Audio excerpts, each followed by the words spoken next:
Mongo Faya. Ce nom résonne comme un battement de tambour à travers le Cameroun, évoquant des souvenirs et des émotions profondes. Né dans un petit village, son parcours a commencé loin des projecteurs, dans la simplicité et l'authenticité de la vie rurale. La musique était sa vocation, une passion qui brûlait en lui depuis son plus jeune âge. Il est devenu célèbre grâce au makossa, un genre camerounais vibrant et énergique qui a captivé des millions de personnes. Ses chansons étaient pleines de vie, faisant écho au rythme de sa patrie et au battement de cœur de son peuple. Les paroles de Mongo Faya racontaient souvent des histoires, des récits de vie, d'amour et de lutte. Il chantait l'amour, la vie et les espoirs de son peuple avec une passion inégalée, et les complexités de la société africaine abordant des thèmes profonds et universels. Sa musique a transcendé les frontières, touchant des cœurs bien au-delà du Cameroun.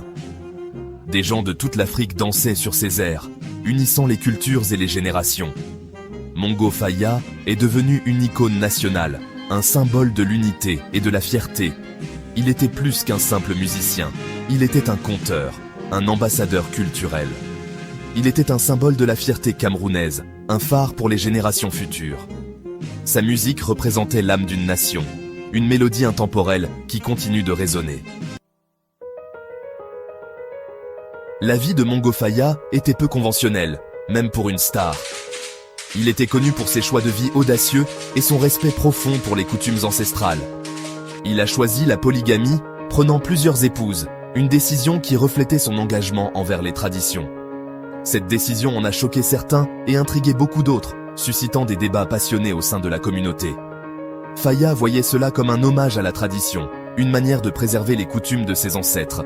La polygamie, affirmait-il, faisait partie du patrimoine africain, un élément essentiel de l'identité culturelle. Il croyait qu'elle favorisait un fort sentiment de communauté et de solidarité parmi les familles. Ses épouses, disait-il, étaient ses piliers de force, chacune jouant un rôle crucial dans sa vie. Elles soutenaient sa carrière et enrichissaient sa vie, apportant amour et stabilité. Pour lui, la polygamie n'était pas seulement un mode de vie, mais une philosophie profondément ancrée. C'était une façon de vivre, enracinée dans sa compréhension de la culture africaine et de ses valeurs. Gérer une grande famille est un défi. Mongo Faya avait tout un orchestre à diriger. Sa concession était toujours animée. Épouses, enfants et parents créaient une ambiance chaleureuse. Chaque épouse avait son propre rôle. Certaines géraient le ménage, d'autres s'occupèrent des affaires. Faya croyait en l'autonomisation de ses épouses. Ses propriétés, réparties à travers le Cameroun, témoignaient de son succès. Mais au milieu de l'harmonie apparente, il y avait des murmures. Des rumeurs de favoritisme et de rivalité faisaient parfois surface.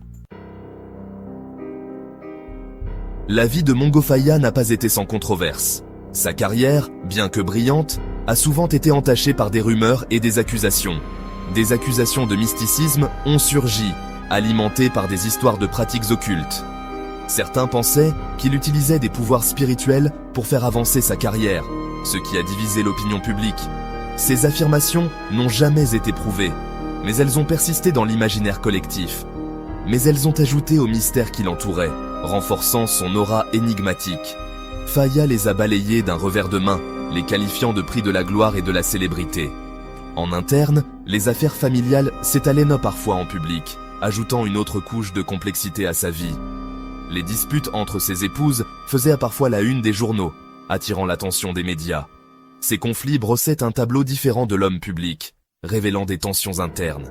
Ils révélaient les complexités de la polygamie, même pour un homme de sa stature et de son influence. L'héritage de Mongo Faya reste un sujet de débat, suscitant des discussions passionnées. Était-il un visionnaire culturel, préservant la tradition et les valeurs ancestrales ? Ou était-il un personnage controversé, qui exploitait les normes culturelles à des fins personnelles, manipulant les croyances pour son propre bénéfice ? La réponse se trouve peut-être quelque part dans le rythme de sa musique, dans les battements de ses tambours et les mélodies de ses chansons.